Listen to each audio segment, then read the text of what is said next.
প্রথমেই দেখে নেওয়া যাক আজকের সংবাদ শিরোনাম। কোনো ভয় নেই, কাশ্মীরে যান, ওমর আব্দুল্লাহকে পাশে নিয়ে আবেদন মমতার।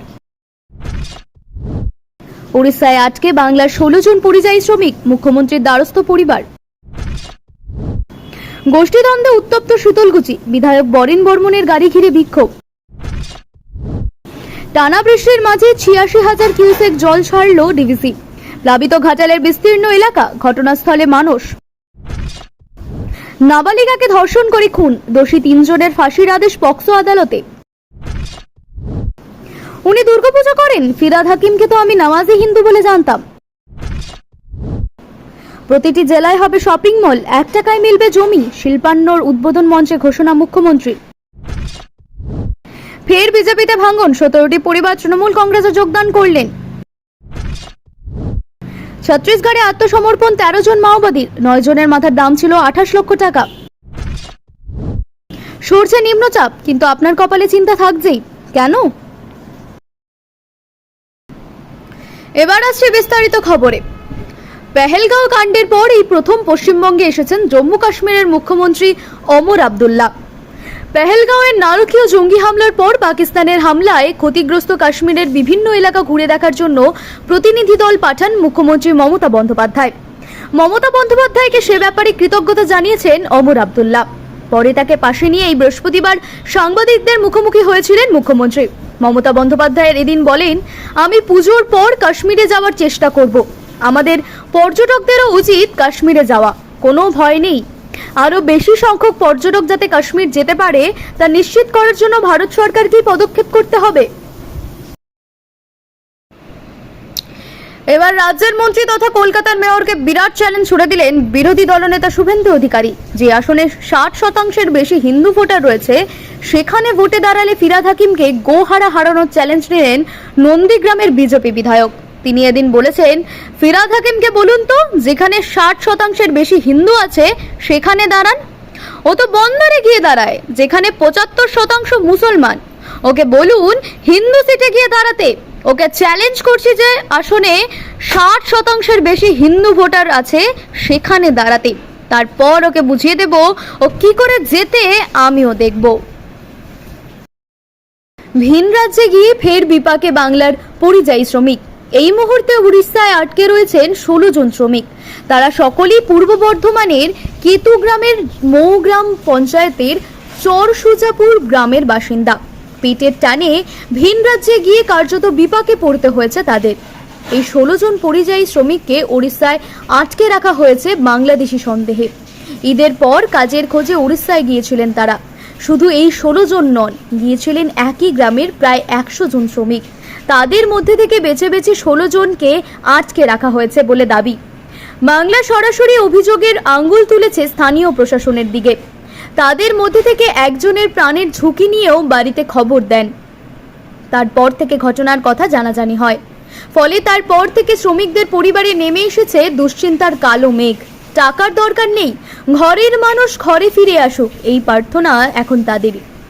ইতিমধ্যে এলাকার পঞ্চায়েত সমিতির শিক্ষা কর্মাধ্যক্ষ, মৌগ্রামের গ্রাম পঞ্চায়েত সদস্য এবং প্রধানের উদ্যোগে কেতুগ্রাম 1 নম্বর ব্লকের ভিডিওর কাছে এই বিষয়ে লিখিত আবেদন জমা দেওয়া হয়েছে। এই যে পশ্চিমবঙ্গ থেকে যাওয়া পরিযায়ী শ্রমিকদের ভিন রাজ্যে গিয়ে দুর্গতি, এমন ঘটনা কিন্তু এই প্রথম ঘটছে না। সাম্প্রতিক সময়ে এরকম ঘটনা বহু জায়গায় ঘটছে যে ভিন রাজ্যে গিয়ে বাংলা ভাষার কথা বলার অপরাধে বাংলাদেশি বলে দাগিয়ে দিয়ে হয়রানি করা হয়েছে। শুধু তাই নয়, দীর্ঘদিন অবৈধ আটক করে রাখার ঘটনাও ঘটেছে। উড়িষ্যায় আটক শ্রমিকদের পরিবার চাইছে মুখ্যমন্ত্রী মমতা বন্দ্যোপাধ্যায় এই বিষয়ে এগিয়ে আসুন। তার হস্তক্ষেপেই আটকে পড়া পরিযায়ী শ্রমিকরা ফিরে আসুন কেতুগ্রামে। জলপাইগুড়িতে দীর্ঘ প্রতীক্ষার অবসান। 2020 সালের বিভীষিকাময় সেই গণধর্ষণ ও খুনের ঘটনায় অবশেষে সুবিচার পেল জলপাইগুড়ির নির্যাতিতা নাবালিকা। বৃহস্পতিবার জলপাইগুড়ির বিশেষ পক্সো আদালত এই লোমহর্ষক ঘটনায় জড়িত 3 দোষীকে ফাঁসির সাজার নির্দেশ দিল। এই রায় ঘোষণার স্বস্তি প্রকাশ করেছেন নিহত নাবালিকার পরিবার। অভিযুক্তদের সাজা হওয়ায় আমরা খুশি, জানিয়েছেন নাবালিকার বাবা। ঘটনাটি ঘটেছিল 2020 সালের 10ই আগস্ট জলপাইগুড়ির রাজগঞ্জ ব্লকের সন্ন্যাসীকাটা গ্রাম পঞ্চায়েতের বালুবাড়ি গ্রামে। দশমীর প্রাক্কালে নিখোঁজ হয়ে যায় ওই নাবালিকা। পরবর্তীতে 21শে আগস্ট পুলিশ 3 অভিযুক্তকে গ্রেপ্তার করে আদালতে তোলে। জানা যায় ফোন করে ডেকে নিয়ে গিয়ে ওই নাবালিকাকে অপহরণ করা হয়েছিল। প্রায় 10 দিন ধরে তাকে আটকে রেখে লাগাতার ধর্ষণ করে 3 অভিযুক্ত। এমনকি নৃশংসভাবে প্রমাণ লোপাটের উদ্দেশ্যে মৃতদেহ একটি সেপটিক ট্যাঙ্কের মধ্যে ঢুকিয়ে চাপা দিয়ে দেওয়া হয়। রাজগঞ্জ থানার পুলিশ তদন্তে নেমে প্রথমে একজনকে এবং পরে আরও 2 জনকে গ্রেপ্তার করে। ঘটনার পর থেকে অভিযুক্তরা জেল হেফাজতেই ছিল। সহকারী সরকারি আইনজীবী দেবাশিস দত্ত সাংবাদিককে জানান, ধৃতরা নাবালিকাকে লাগাতার ধ্বংস করেন। রিটেক। সহকারী সরকারি আইনজীবী দেবাশিস দত্ত সাংবাদিকদের জানান, ধৃতরা নাবালিকাকে লাগাতার ধর্ষণ করে। হোটেল সহ বিভিন্ন জায়গায় আটকে রেখে ধর্ষণ করা হয়েছিল। এরপর নদীর পাড়ে গিয়ে শ্বাসরোধ করে খুন করে সেপটিক ট্যাঙ্কে ফেলে দেওয়া হয়েছিল। তিনি আরও বলেন, বিচারক ধৃতদের ফাঁসি এবং 5 বছরের কারাদণ্ডের নির্দেশ দিয়েছেন। এদিন মোট 27 জনের সাক্ষ্য গ্রহণ করা হয় আদালতে। এটি জেলা আদালতের একটি বিরল ঘটনা। টানা বৃষ্টি, এই পরিস্থিতিতে ডিভিসি থেকে 86,000 কিউসেক জল ছেড়েছে। তার জেরে ফের প্লাবিত ঘাটাল মহকুমার 3টি ব্লক। জলমগ্ন ঘাটাল পৌরসভার 13টি ওয়ার্ডও। বিঘার পর বিঘা জমি জলের তলায়। দুর্গতদের জন্য খোলা রয়েছে ত্রাণ শিবির। বাসিন্দাদের সুরক্ষিত অবস্থায় নিয়ে যাওয়া হচ্ছে। নতুন করে অনেক এলাকায় জল ঢুকেছে। পরিস্থিতি খতিয়ে দেখতে ঘাটালে পৌঁছেছেন মানস ভূঁইয়া। ঘাটাল মহকুমা অফিসে আধিকারিকদের সঙ্গে বৈঠকে বসেছেন তিনি।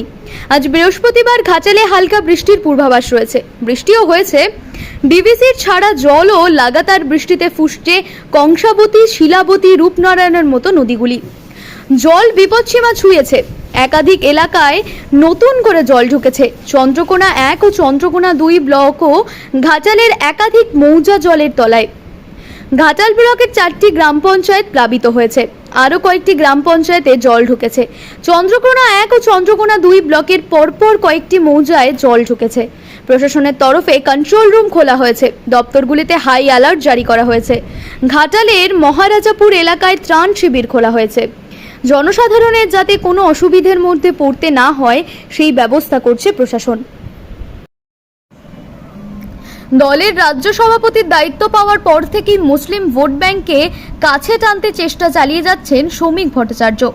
রাজ্যে মুসলিম সমাজের পশ্চাৎপদতার জন্য ভোট ব্যাংকের রাজনীতিকে দায়ী করে সরব হয়েছেন তিনি। এবার তৃণমূলের বিরুদ্ধে মুসলিম আবেগ নিয়ে রাজনীতি করার অভিযোগ তুললেন তিনি। রাজ্যের মুসলিম সমাজকে প্রশ্ন করলেন, দেশের কোন মুসলিম নেতা ছেলে মেয়েকে মাদ্রাসায় পড়তে পাঠিয়েছেন? এমনকি রাজ্যের মন্ত্রী ফিরহাদ হাকিমকে নামাজি হিন্দু বলে উল্লেখ করলেন তিনি। শ্রমিকবাবু বলেন, আমি সংখ্যালঘু ভোট পাওয়ার কোনো আবেদন করিনি। ববি হাকিমদের রাজনীতি মুসলমানদের মুসলমান বানিয়ে রাখার রাজনীতি, মুসলমানদের মনুষ্যত্বের মর্যাদা না দিয়ে তাদের ভোটার বানিয়ে রাখার রাজনীতি। আমরা বলছি, যদি মুসলিম ভাইরা আমাদের ভোট না দেন তাহলে আমরা পশ্চিমবঙ্গে তৃণমূল কংগ্রেসের বিসর্জন ঘটিয়ে দেব। কিন্তু মুসলমানদের চিন্তা করতে বলছি এটাই, ববি হাকিমের মেয়েরা কোন কলেজে পড়ছে, কোন স্কুলে পড়ছে। তৃণমূলকে আক্রমণ করে রাজ্য বিজেপি সভাপতি বলেন, পশ্চিমবঙ্গে যারা মুসলিমদের সেন্টিমেন্ট নিয়ে, তাদের ভোট ব্যাংক নিয়ে রাজনীতি করেন, তারা একবার চিন্তা করুন তাদের বাড়িতে সন্তান সন্ততির সংখ্যা কত, আর নেতা যারা আছে ফিরহাদ হাকিম, সিদ্দিকুল্লাহ চৌধুরী, জাভেদ খান, এদের সন্তান সন্ততির সংখ্যা কত, আর কোথায় পড়াশোনা করছে, কে ছেলে মেয়েদের মাদ্রাসায় পাঠিয়েছে। ভারতবর্ষে একজন মুসলমান নেতার নাম বলুন যার ছেলে মেয়ে খারিজি মাদ্রাসায় পড়েছে। ভোটের সময় মাথায় ফেস টুপি পরে তারা পৌঁছে যাবে, এটা তো চলবে না। ববি হাকিম তো এরকম ছিলেন না, উনি তো দুর্গাপুজো করেন, উনি তো নামাজি হিন্দু ছিলেন। আমি তো ববি হাকিমকে জানি নামাজি হিন্দু বলে। বুধবার রাতে ধনিরামপুর 1 নম্বর অঞ্চলে 17টি পরিবার বিজেপি ছেড়ে তৃণমূল কংগ্রেসে যোগদান করলেন। এদিন নবাগতদের তৃণমূলের দলীয় পতাকা তুলে দিয়ে দলে স্বাগত জানান ফালাকাটা গ্রামীণ ব্লক তৃণমূল কংগ্রেসের সভাপতি সঞ্জয় দাস। সঙ্গে উপস্থিত ছিলেন সুভাষচন্দ্র রায়, যুব সহ সভাপতি জাবেদুল আলম প্রমুখ। আলিপুর আবহাওয়া দপ্তর জানাচ্ছে, আপাতত ভারী বৃষ্টির হাত থেকে মুক্তি দক্ষিণবঙ্গের। আগেই আবহাওয়া দপ্তর জানিয়েছিলেন দক্ষিণবঙ্গের ওপর সক্রিয় নিম্নচাপ আস্তে আস্তে সরছে ঝাড়খণ্ড ওড়িশার দিকে। একটু ধীর হলেও আস্তে আস্তে বাংলা থেকে সরছে নিম্নচাপ, তাই রবিবার পর্যন্ত ভারী বৃষ্টির আশঙ্কা নেই দক্ষিণবঙ্গে। তবে একেবারেই বৃষ্টি যে কমে যাবে তা নয়, একটানা ভারী বৃষ্টি যে আর কি গত শুক্রবার শনিবার থেকে চলছিল সেটা কমে যাবে। দক্ষিণবঙ্গের বেশ কয়েকটি জেলায় বিক্ষিপ্তভাবে বৃষ্টি হবে, অর্থাৎ যেখানে মেঘ সেখানেই বৃষ্টি। এই বৃষ্টি নেই। পশ্চিমাঞ্চলের জেলা মানে পশ্চিম বর্ধমান, বীরভূম, বাঁকুড়ার দিকে অল্প বৃষ্টি হচ্ছে। তবে এখন যে কথাটা বলবো, নিম্নচাপ সরেছে, তবে কপালের ভাঁজ পাতলা হচ্ছে না এখনই। বৃষ্টি কমলেও জমা জলের দুর্ভোগ থাকছেই।